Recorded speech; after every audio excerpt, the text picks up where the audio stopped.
I'm Veronica Marshall at the Capitol. This week on Senate Spotlight, do you have plans this November?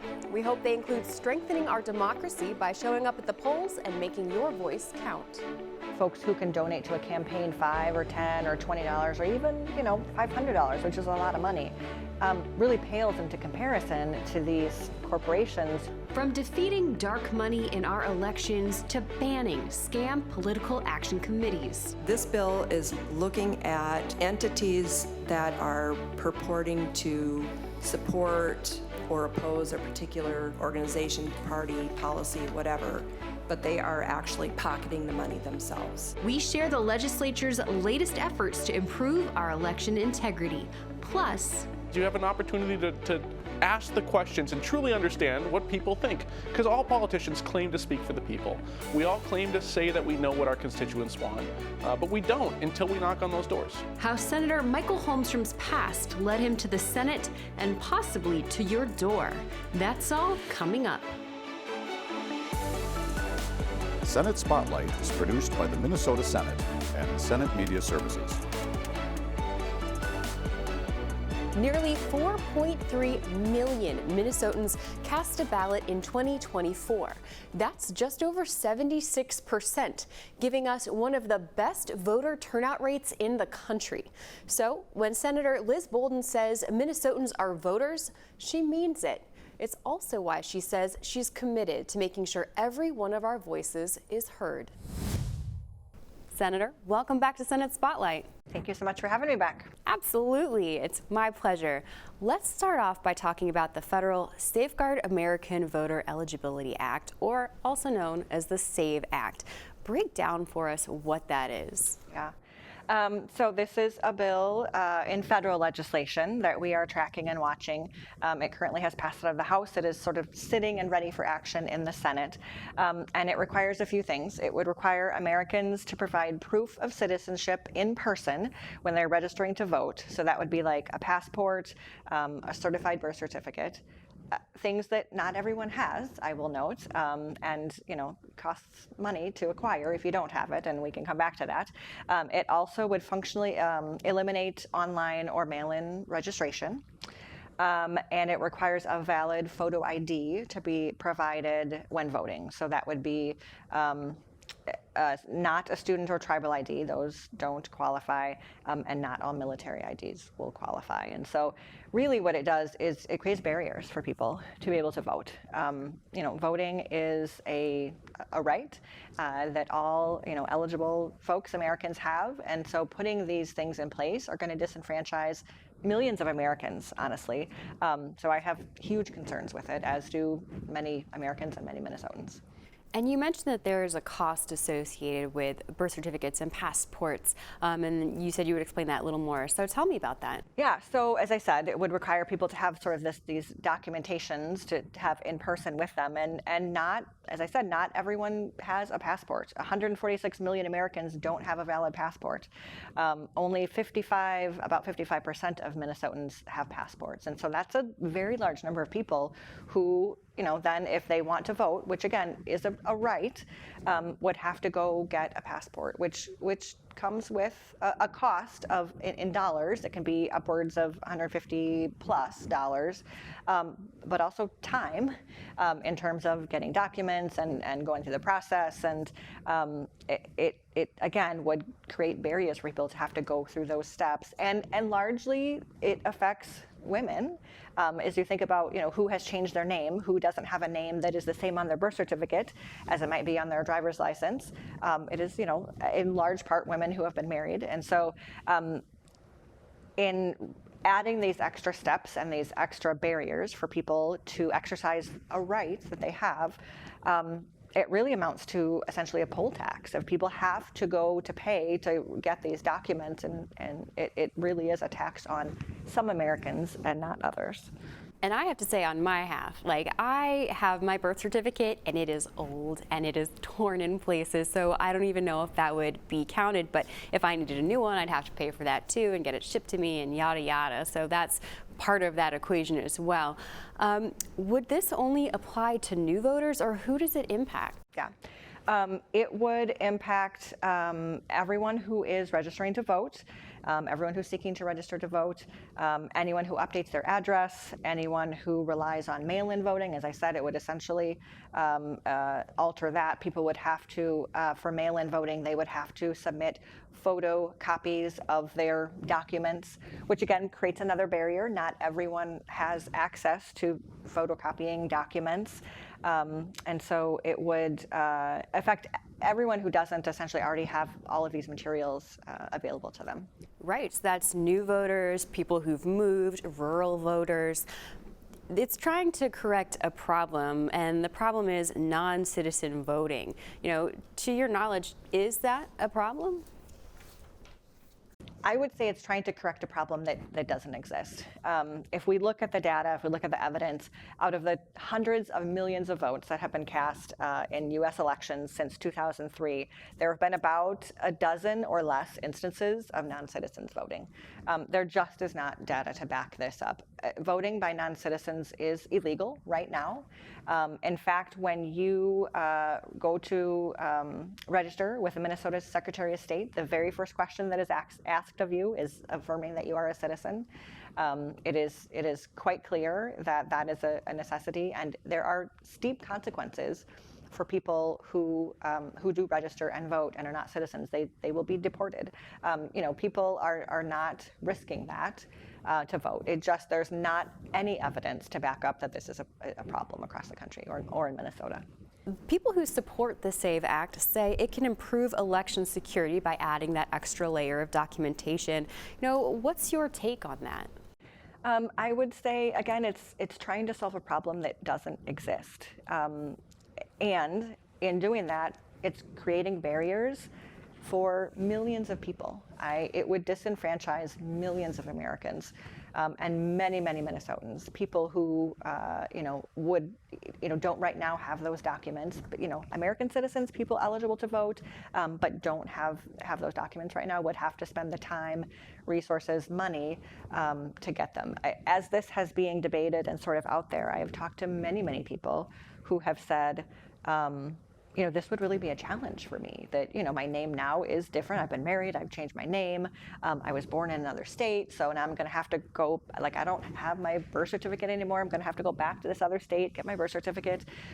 There are errors sometimes in documents, and so having to get those corrected. And so there are a lot of ways that this is gonna disenfranchise people, again, from a right that they have to vote. And so it gives me big concerns that we're not actually solving a problem, but we are creating barriers for people.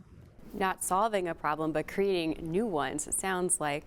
I want to turn to something else you're working on in response to federal election efforts. You have a bill, Senate File 4147, which would minimize the influence of dark money on Minnesota's elections. And that's a response to the United States Supreme Court's Citizens United ruling. So tell me about that. Those are a lot of buzzwords that I've heard. So tell me what that means. Yes, I am very happy to talk about this. And I will say, as I have been working on this bill, a lot of people have been reaching out to me saying, I'm really excited about this. Thank you for your work on this.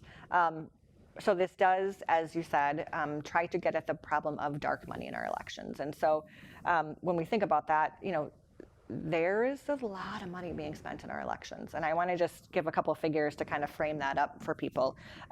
Outside spending in our elections nationwide has skyrocketed. And this is, as you said, in relation to the Citizens United decision, which was a Supreme Court decision that essentially opened the doors and the floodgates for corporations to spend in our elections. And so prior to that decision, in 2008, there was about $144 million in outside money spent in our elections nationally.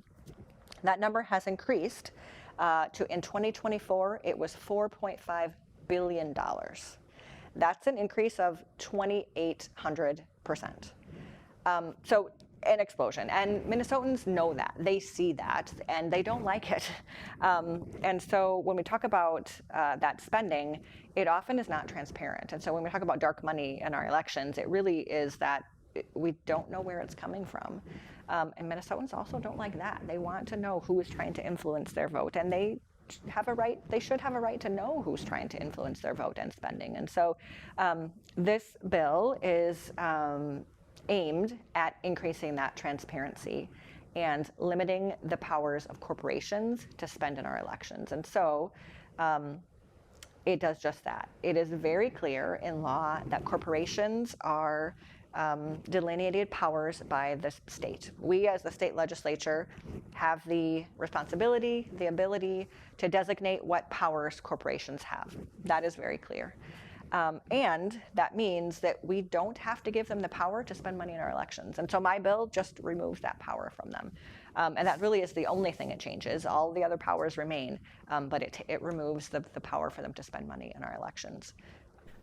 I know that there's that discomfort of not knowing who's influencing you, but talk to me about the other impact on Minnesotans. Like I heard in committee, there was one former elected official who talked about how she got, incredibly outspent and she didn't know by who, and so it's kind of kicking out those more grassroots campaigns. It really is, and that's one of the things I hear from Minnesotans is they feel like their voices are getting drowned out. And folks who can donate to a campaign $5 or $10 or $20 or even $500, which is a lot of money, really pales into comparison to these corporations who are spending, as we just heard, billions of dollars in our elections. And those statistics are what I gave, our national statistics. I will just say in Minnesota, a report from the U of M Humphrey School of Public Affairs found that over half of the spending in the most competitive races in 2020 in Minnesota had a lot of that was dark money spending. State elections in Minnesota in 2024 attracted over $25 million in outside spending. And so Minnesotans just feel like their voices are being squashed by this dark money, this giant spending from corporations.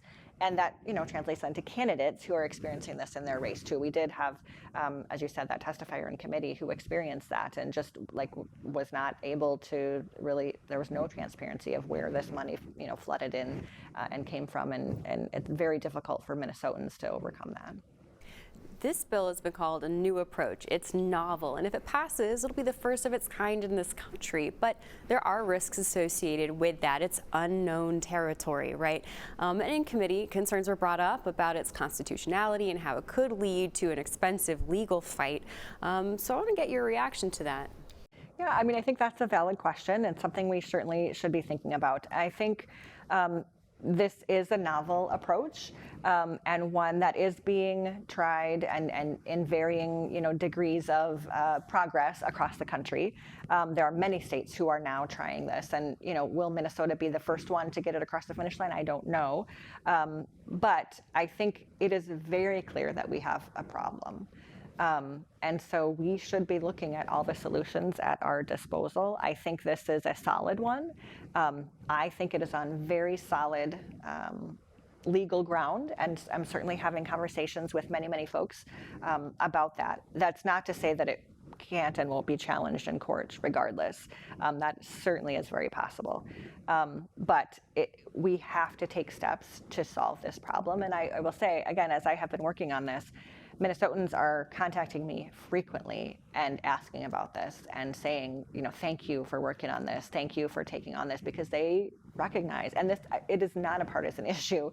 Minnesotans, Democrats, Republicans, independents, people with no political affiliation recognize that the explosion of money, and particularly dark money in our elections, is bad for democracy. It's bad for Americans. It's bad all the way around, and they don't like it. They want us to be working on solutions, and so we should be looking at all of the angles, all of the ways that we can approach that.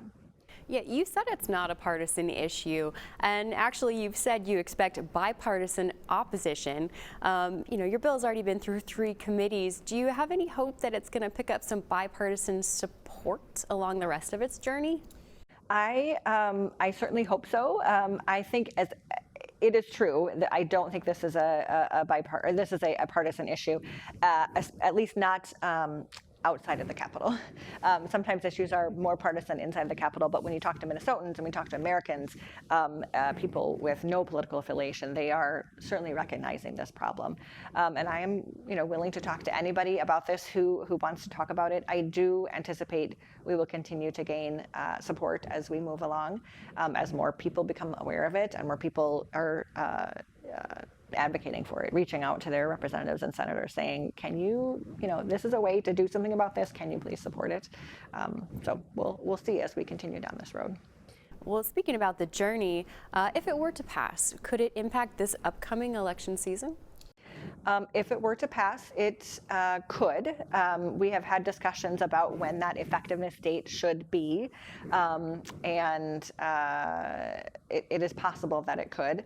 We're getting pretty close to election season already as we go, and so it is probably unlikely to affect this upcoming election season. But the sooner we can make a difference and make a progress with this issue, the better. Every step forward is progress. All right, Senator, thank you for the conversation. It's been great. Thank you so much for having me. Absolutely. Even though the federal SAVE Act has stalled in the U.S. Senate, Minnesota could still see tougher election security measures. Senate File 5050 would establish the SAVE Minnesota Act. The Republican-backed bill would require voters to show qualifying photo ID at the polls and during early and absentee voting. If voters can't provide proof of their identity, citizenship, or residence at the polls, they can cast a provisional ballot.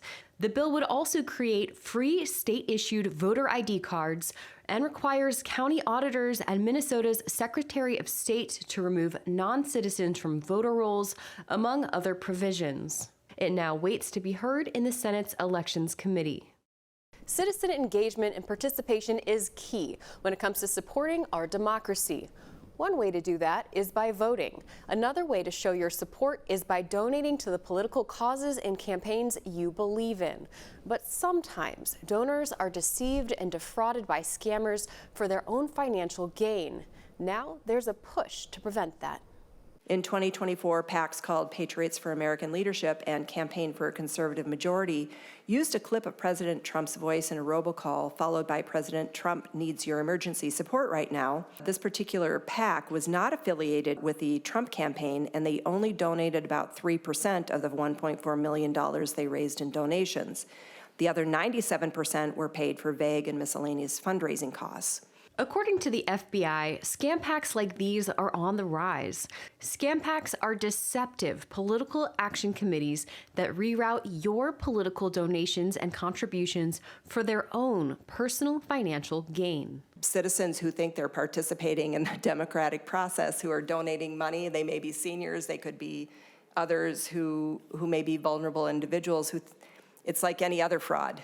They're giving their money somewhere that they really want their money to go, and it's not going there. And I think that is a harm. Senator Bonnie Westland hopes to stop that harm with Senate File 1851. The bipartisan bill bans scam packs and gives victims, the Attorney General, and others the ability to sue the fraudsters in civil court. This is a consumer protection fraud thing that we have to keep pursuing, but I'm glad you are taking this step to start moving forward on that. Can we cross state lines? If we've got a scam pack in Minnesota, can the state attorney general go to Wisconsin, North Dakota, Florida?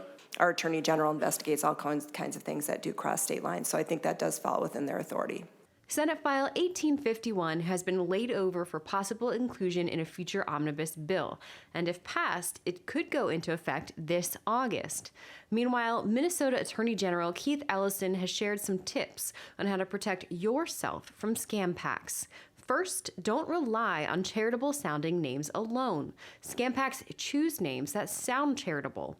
Instead, do your own research, ask questions, and visit the PAC's website before donating.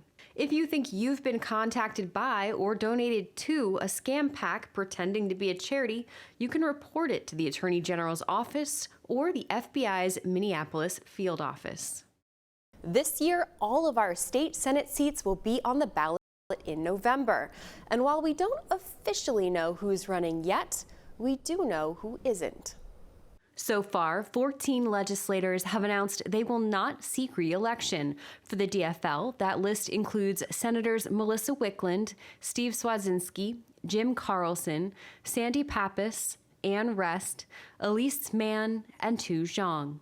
On the Republican side, Senators Warren Limmer, Jeremy Miller, Steve Drazkowski, Jeff Howe, Bill Weber, Rich Draheim, and Gary Dames have all announced their decisions not to run for re-election. So how long do you have to wait until you learn who will be on your ballot running to represent you? Turns out, just about a month. Candidates can file their paperwork to run for a Senate seat starting May 19th. That filing window closes on June 2nd. To see a full calendar of all the upcoming election dates and deadlines, visit the Secretary of State's website at sos.mn.gov. While we'll have to say goodbye to those senators after this session, this year also brought us the chance to welcome 2 new members. One of them is Senator Michael Holmstrom. He shared with me the journey that brought him here to the Senate and what he hopes to accomplish now that he's here. Senator, welcome to Senate Spotlight. Yeah, thanks for having me. Absolutely, and welcome to the Senate in general. You are one of our newest senators. I want to talk about how you got here. The special election that seated you was due to the passing of the late Senator Bruce Anderson. It seems like you had a relationship with him. You called him a friend and a role model. So talk to me about how you guys met. Yeah, so I've known Bruce since 2012. I was actually helping Marion then O'Neill, now Rarick, in her first election, and she wanted to introduce me to the great Bruce Anderson, who was our state rep at the time.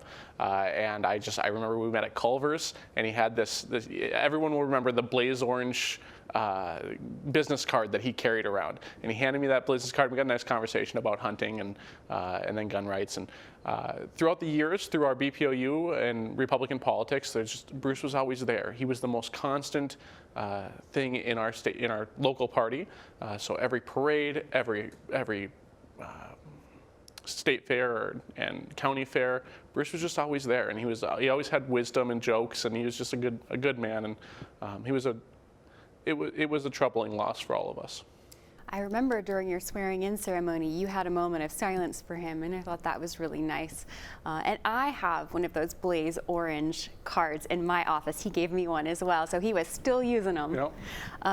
You kind of alluded to this. This is your first elected office, but it's not your first brush with politics. You've been involved for quite some time.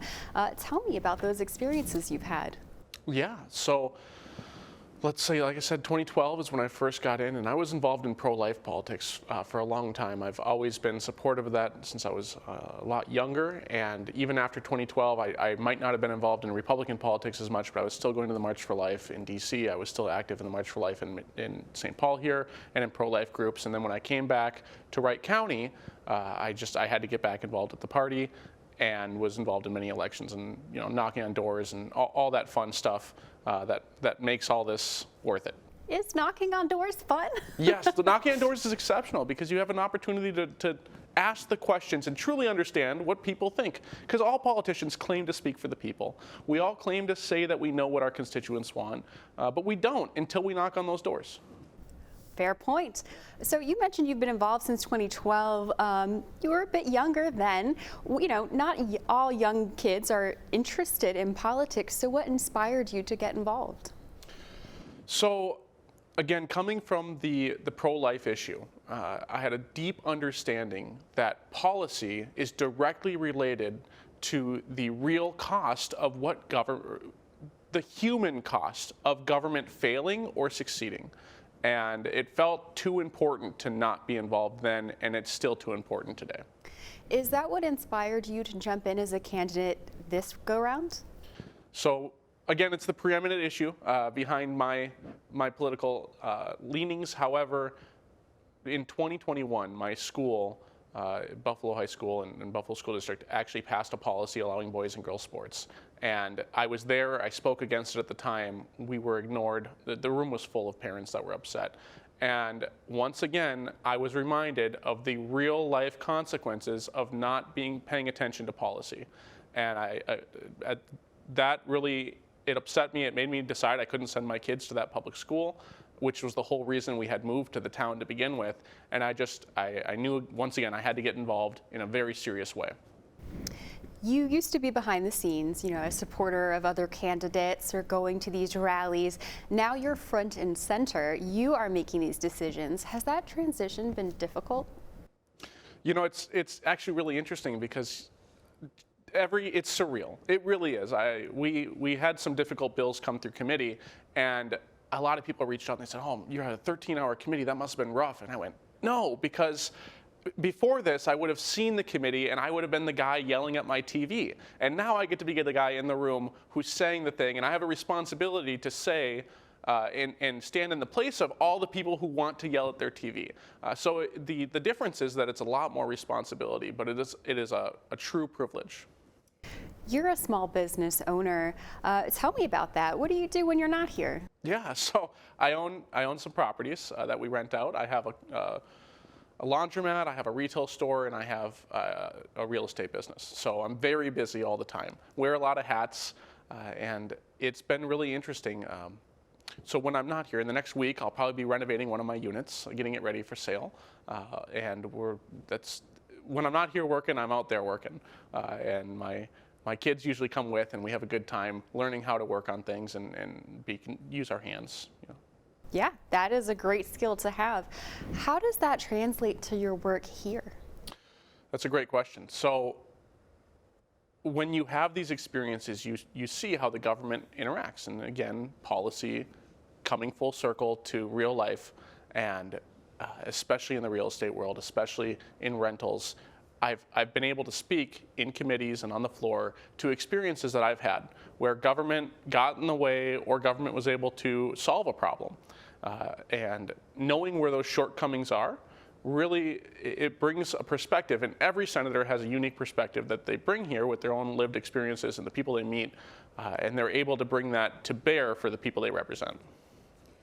You seem, a policy guy, all about the policy. Something you've said relating to policy is the state needs reforms to rein in the budget and eliminate waste. So where would you start with that? That's a big topic. It is. So, I might have had a more mixed up answer. I might have had a lot more to go into a few months ago or maybe a year ago, but we've really honed in at least $9 billion in fraud out of DHS. That's where we need to start. That's where Minnesotans are concerned about. We need to crack that open, really inspect what's happening, and figure out where the money's been wasted and how we can save it in the future. To that end, you've introduced a bill to expand the state auditor's duties. Would they be able to help with that if your bill were to pass? Absolutely. So this is one of the things that frustrated me when I got into politics, because nobody knows what the state auditor does. It's like your county commissioner. The what, But then when you learn about it, you think, oh, so the state auditor, if there's a problem with fraud, that's who's going to solve it. And you find out that that's not true. And when it used to be that when it was first created, and then it kept getting rolled back and rolled back and rolled back. Why have a constitutional position that doesn't have the power to handle what the people would naturally think it should? So it just made sense to me that if we're going to have an auditor, that person should be responsible and have the tools to do it. Have you met State Auditor Julie Blah? She came on the show last session, and she was a treat. I have not met Julie Blah. Oh, you'll have to. All right, Senator. Well, thank you so much for your time here. It's been an absolute pleasure getting to know you, and welcome to the Senate. Yes, thank you. That's all the time we have today. Thank you for joining us, and see you next time.